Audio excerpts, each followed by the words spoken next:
There's something about Christmas night that we don't talk about enough. That silence after everyone goes to bed. When the tree lights cast long shadows across empty rooms. When the house settles into a kind of stillness that feels watchful.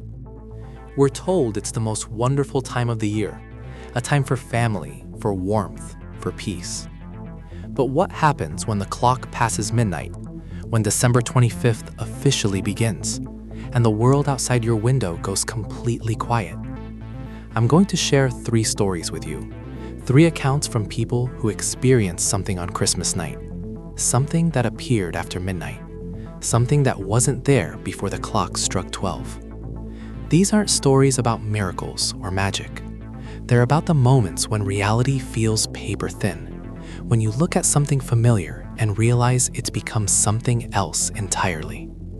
The first story begins in a living room, the second in the snow outside a quiet house, and the third.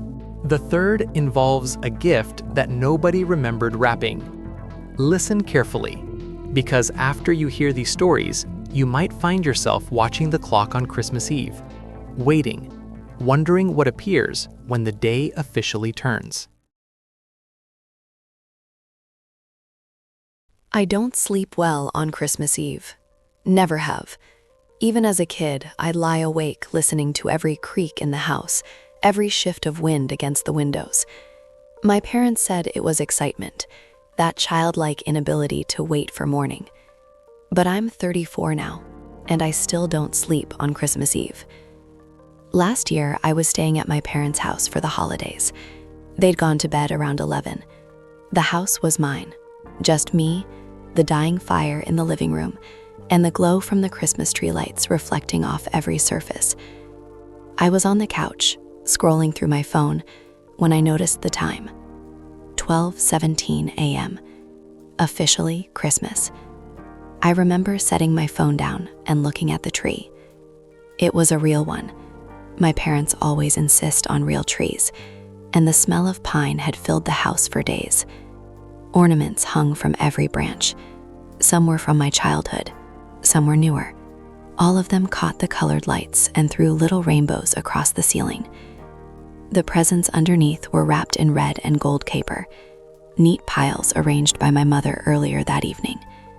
Everything looked exactly as it should, but something felt wrong. It's hard to explain. You know that feeling when you walk into a room and sense that someone was just there, like the air is still moving, still warm from another person's presence. That's what the living room felt like, except nobody had been there, just me, for over an hour. I stood up. The floorboards creaked under my feet. Old house, old wood. And I walked slowly toward the tree. The lights continued their slow blinking cycle. Red, green, blue, gold. That's when I saw it. There was something new under the tree. Not a present. Not exactly. It was sitting between 2 wrapped boxes, partially hidden by the lowest branches. At first, I thought it was a shadow, some trick of the lights creating a dark spot where there shouldn't be one. But shadows don't have texture. This did. I crouched down, my knees popping in the silence, and reached toward it. My fingers were shaking. I don't know why. It was just an object, probably something that had fallen from the tree earlier. But my hand stopped before I touched it, because the thing moved. Not dramatically, not like something alive, but it shifted. A slow, deliberate adjustment, like someone repositioning something to make it more comfortable. I pulled my hand back and stood up so fast I nearly lost my balance. The tree lights continued their cycle. The fire popped in the hearth. Outside, the neighborhood was silent. That heavy, snow-muffled silence that makes you feel like you're the only person awake in the world. I should have turned on the overhead lights. I should have grabbed my phone and used the flashlight to see what it really was. But I didn't. Instead, I backed away from the tree, slowly, my eyes never leaving that dark shape beneath the branches. And as I backed away, I realized something. The shape was watching me. I don't mean it had eyes. It didn't have a face or a body or anything recognizable as a living thing, but it was oriented toward me, focused on me. And as I moved, it moved, just slightly, just enough to keep me in its attention. My back hit the wall near the stairs. The logical part of my brain was screaming at me, telling me it was nothing, a toy that had fallen, a decoration that came loose, something perfectly explainable that the darkness and my tired mind were transforming into something impossible. But the rest of me knew better. I'd been in this room for over an hour. I'd been looking at that tree for over an hour, and that thing, whatever it was, had not been there at midnight. It had appeared after. I don't remember deciding to run. I just remember suddenly being at the top of the stairs, my breath coming in short gasps, my heart hammering against my ribs. I went into my old bedroom and closed the door, locked it, sat on the bed with my back against the headboard, and waited for morning. I didn't sleep. Around 3 a.m., I heard something downstairs, a soft sound, like wrapping paper being moved, like something being repositioned beneath a tree. When morning came, real morning, with sunlight streaming through the windows and my parents moving around downstairs, I finally left my room. My mother was in the kitchen making coffee. My father was in the living room, looking at the presents under the tree. "Did you come down last night?" he asked when he saw me. I nodded, not trusting my voice. "Thought I heard you moving around," he said. "Everything okay?" I wanted to ask him if he'd noticed anything strange, if he'd seen anything under the tree that shouldn't be there. But when I looked into the living room, in the daylight, with the tree lights off and the fire reduced to cold ashes, everything looked normal.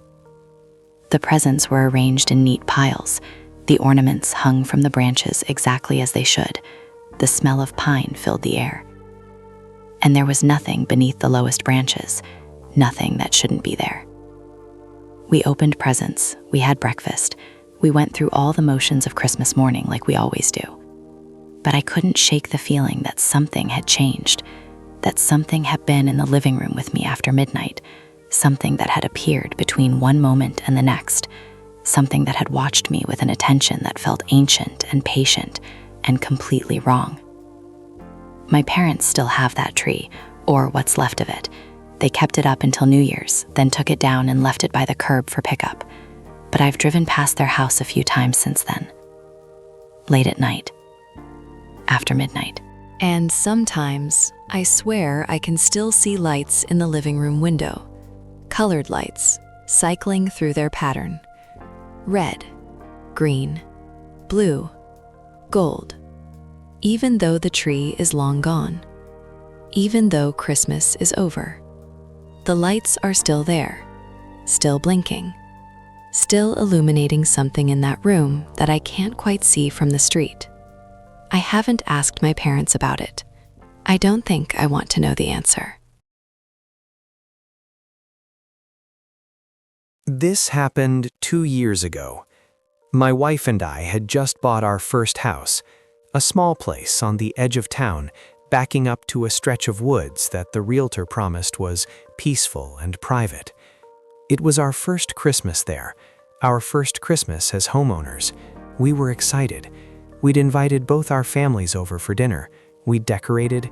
We'd done everything you're supposed to do to make the holiday special. The dinner went well. Everyone left around 10. My wife and I cleaned up, finished the last of the wine, and went to bed around 11:30. It had been snowing on and off all day. Nothing heavy, just that light, constant snowfall that makes everything look clean and soft. By the time we went to bed, there was maybe 3 inches on the ground, enough to cover the yard, enough to make the world outside our windows look like a postcard. I woke up around 2 a.m. My wife was still asleep beside me, curled up under the blankets. The house was quiet, except for the hum of the heater kicking on. I don't know why I woke up. No sound, no dream. I just opened my eyes and was suddenly completely awake. That's when I heard it. A soft crunching sound, like someone walking through snow. Our bedroom window faces the backyard. I got out of bed, careful not to wake my wife, and went to the window, pulled back the curtain just enough to see outside. The backyard was empty, but the snow wasn't. There were footprints, dozens of them, maybe hundreds.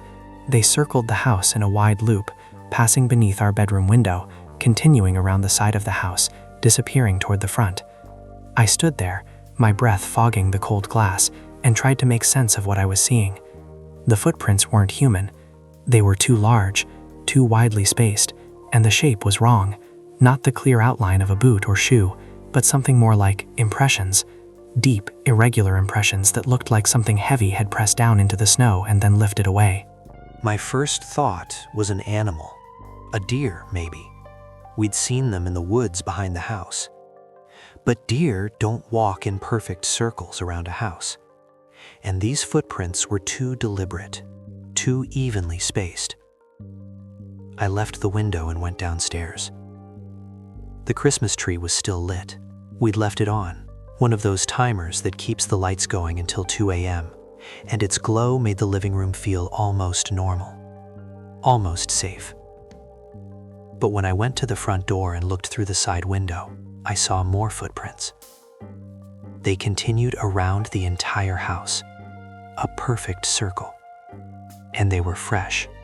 I could see where the snow had been displaced, still loose and powdery around the edges.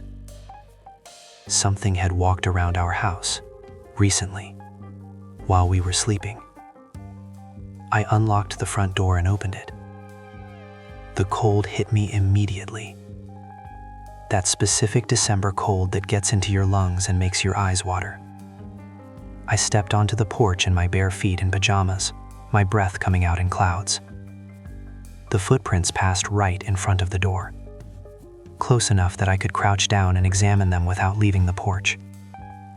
They were deep, deeper than my own footprints would have been, even if I'd been wearing heavy boots. Whatever made them was heavy. And when I looked closer, I realized something that made my stomach tighten. Each footprint had a strange texture at the bottom. Not smooth like a boot. Not detailed like an animal's paw. It looked almost like burned snow. Like whatever had made the prints gave off heat, melting and then refreezing the snow in the same moment. I stood up and followed the prints with my eyes. They went around the left side of the house, past the living room windows, around the back where the yard met the woods. And then they stopped. Not gradually. Not like something had walked away into the distance. They just ended, right at the edge of the woods. The last print was as deep and clear as all the others. And then, nothing. No prints leading into the woods. No prints leading anywhere. Just that final impression in the snow, and beyond it, undisturbed white extending into the darkness between the trees. I should have gone back inside. I should have woken my wife and called, I don't know, the police? What would I have said? Something walked around our house and disappeared? Instead, I stepped off the porch and followed the footprints around the house. The snow was deeper than I'd realized. It soaked through my pajama pants within seconds, numbed my bare feet almost immediately. But I kept walking, following that circular path, trying to understand what I was seeing. Around the side of the house, past the kitchen windows, into the backyard. And then I stopped. Because there, in the center of the backyard, was something I hadn't seen from the bedroom window. Another set of prints. These were smaller, more numerous. They didn't form a circle. Instead, they converged. Dozens of separate tracks, all meeting at a single point in the middle of the yard. And at that point, the snow was disturbed in a way that made no sense. It looked like something had pressed down into the ground with tremendous force. The snow was compacted, almost crystallized, forming a circular depression about 3 feet across. I walked toward it. My feet were completely numb now. I could feel my teeth starting to chatter. But I had to see. When I reached the depression, I crouched down and touched the compacted snow. It was warm. Not melted, not wet, but warm to the touch, like stone that had been sitting in the sun. Except it was 2 a.m. on Christmas night, and it had been snowing for hours. I pulled my hand back and looked around the yard. The woods beyond were dark and silent. The snow continued to fall, light and steady, already beginning to fill in the footprints I'd made walking out here. And that's when I realized something. Those footprints around the house, those large, impossible tracks, were already starting to disappear, not from new snow covering them, but because they were smoothing out, filling in from the inside, as if the snow was slowly erasing the evidence of whatever had made them. I stood up so fast I slipped and nearly fell. Then I ran, back across the yard, around the side of the house, up the porch steps, through the front door. I slammed it behind me and locked it, locked the deadbolt, locked the chain. My wife found me in the living room 20 minutes later. I was sitting on the couch, wrapped in a blanket, staring at the Christmas tree lights. "What are you doing down here?" she asked. "And why are your feet wet?" I told her I'd gone outside, that I'd heard something and wanted to check. I didn't tell her about the footprints. I didn't tell her about the depression in the backyard, or the warmth in the snow, or the way the tracks had disappeared like they'd never existed. Because when she went to the kitchen to make coffee, when she passed by the window and looked out at the backyard, she didn't see anything unusual. The snow was smooth and undisturbed, perfect white extending from the house to the woods. No footprints, no depression, no evidence that anything had been there at all. We still live in that house, but I don't look out the windows after midnight anymore, especially not on Christmas. Because sometimes, usually when I'm just on the edge of sleep, I hear that sound again. That soft crunching. That slow, deliberate walking through snow. Circling the house. Getting closer to the walls each time. And one of these nights, I'm afraid those footprints won't stop at the door. I need to tell you about the last Christmas we spent in my childhood home. Not because it was our last Christmas as a family, that would come later, but because it was the last time any of us could pretend that something wasn't fundamentally wrong with that house. I was 16. My sister was 12. My parents had been fighting more than usual, those quiet, tense arguments that happen in the kitchen after the kids are supposed to be asleep. The kind where you can't hear the words, but you can feel the anger radiating up through the floorboards. Christmas Eve was tense. We went through the motions, decorated the tree, made cookies, left out milk and cookies for Santa, something my sister insisted on, even though she was way too old for that kind of thing. My parents went to bed around 11. My sister and I stayed up watching movies until midnight, then headed upstairs to our rooms. I remember looking at the clock on my nightstand. 12:03 a.m. Officially Christmas. I was almost asleep when I heard my sister's door open, then footsteps in the hallway, then her voice, quiet and uncertain, outside my door. "Are you awake?" I sat up. "Yeah, what's wrong?" She opened my door. In the dim light from the hallway, I could see her face. She looked pale, younger than 12. "There's something downstairs," she said. "What do you mean?" "Under the tree. There's something that wasn't there before." I wanted to tell her she was being ridiculous, that it was probably just a present she hadn't noticed earlier, that she should go back to bed. But something in her voice stopped me. So I got up and followed her downstairs. The living room was dark, except for the tree lights. We'd left them on, my mother's tradition, and they cast everything in that strange, colorful glow that makes familiar rooms feel dreamlike. My sister pointed to the tree. "There," she whispered. At first, I didn't see it. The presents were piled beneath the tree like always, wrapped boxes in various sizes, names written on tags in my mother's careful handwriting. Then I saw what she meant. among the presents was something else. It wasn't wrapped. It wasn't in a box. It was just there, sitting on the floor beneath the lowest branches, partially hidden by the other gifts. It was roughly the size of a shoebox, dark, irregular in shape, and it seemed to absorb the light from the tree rather than reflect it, like a hole in the air, solid and present, but somehow wrong. "Did Mom or Dad put it there?" my sister asked. I shook my head. I don't know. We stood there for what felt like a long time, both of us staring at this thing that shouldn't exist. The tree lights continued their slow cycle. The house settled around us with small creaking sounds. Outside, the neighborhood was silent. "Should we touch it?"